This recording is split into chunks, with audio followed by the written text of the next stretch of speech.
Howdy folks, the Prepared Christian. Today I'm going to show you how to make a 25-cent, yes 25, quarter of a dollar shotgun shell reloader. Now this is going to be very similar to a Lee loader.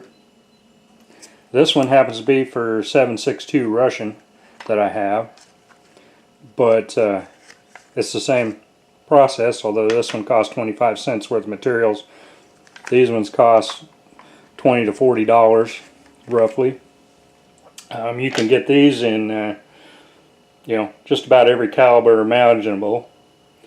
And what do you use Lee loaders for? Leave me a comment. Alright, here it is.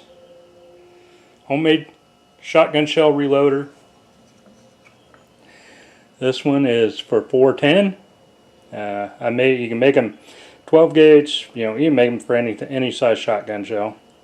I made this one for 410 because 410s are expensive, and I don't shoot it that much, but I wanted to be able to roll my own with the leftover brass that I had from store-bought. So all it is a small piece of 2x4 that is with a base scrap wood screwed onto it, as a big nail for punching out the primer. I drilled it and glued in a 3/8 inch dowel for use that for putting the new primer in, and have a loose 3/8 inch dowel fits in that hole for like a ramrod building the load. So how you use this thing? Let's take a look at the number one. I have the ramrod. I got it numbered here, 1, 2, 3, 4. Not really, don't really need that, but I did it when I built it. Got the ramrod. Now if you look at this number 2, there is a hole drilled down in there, and then it is another bigger hole offset that you put in there.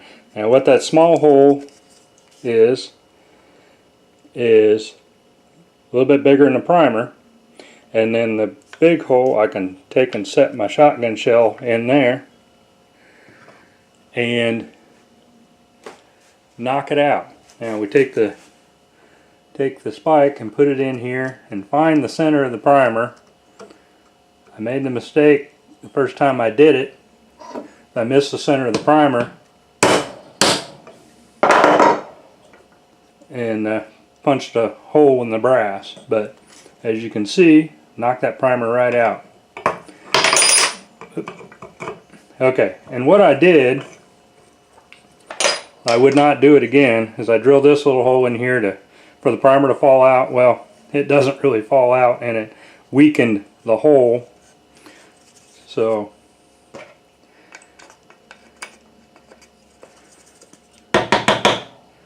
anyway, that the spent primer is kind of stuck down in there right at the moment. There we go.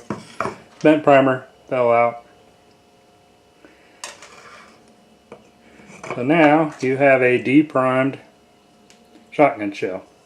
Take and slide it over there, and I'm not going to actually load because all I have is sealed tins of powder, and I don't want to get primers and powder out just for this demonstration. So I'm going to put this one back in, but you get your new primer,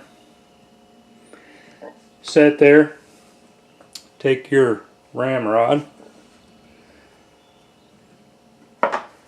and lightly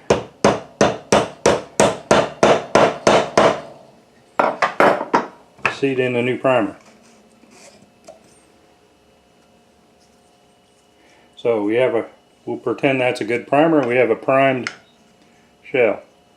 Now measure out your powder. I'm not going to give you any loading data on this. This is all up to you. I would load very light, similar to like a muzzleloader type load. So this is where you build your load. You put your powder in. Then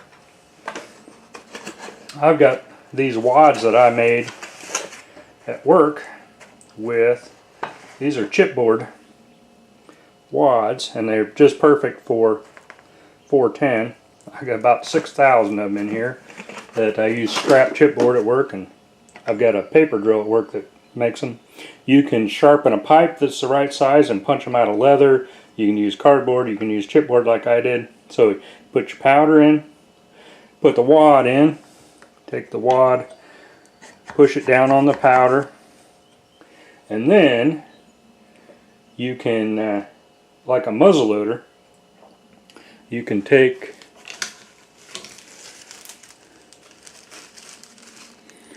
a piece of, some muzzleloaders do this, they use a piece of paper towel and they wad it up, put that in, and then you would tamp that down, and then you can either put in another wad or another card. These are cards, but then you put in your shot. For 410, and especially doing a light load, I would use a larger shot size, at least 5, maybe 4, maybe even 2. Put in your load, put a card or 2 on top, and then you can fold this down using the old crimp.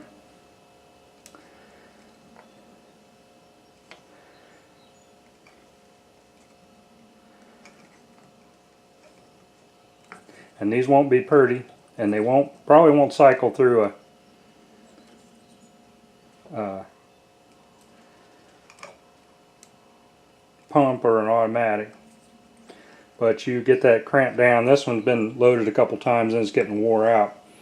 But you get that crimp down. You can also drip wax on there to seal it, and you have a loaded shotgun shell. Not perfect, but it's cheap. As you can see, that was a pretty simple process. Got the idea a few years ago from Backwoodsman Magazine. If you guys don't get Backwoodsman Magazine, that thing is chock full of how-to and simple stuff from yesterday, yesteryear. Every issue is just a really great investment. You can get all kinds of back issues. You might be able to find them on eBay, but they had a 12 gauge one like that on there, and since 12 gauge is so cheap and I got a lot of it, I decided to go with 410, and I made it and shot it, and they seem to work. So don't forget to subscribe, hit the notifications, give me a thumbs up, and share this video. Till next time.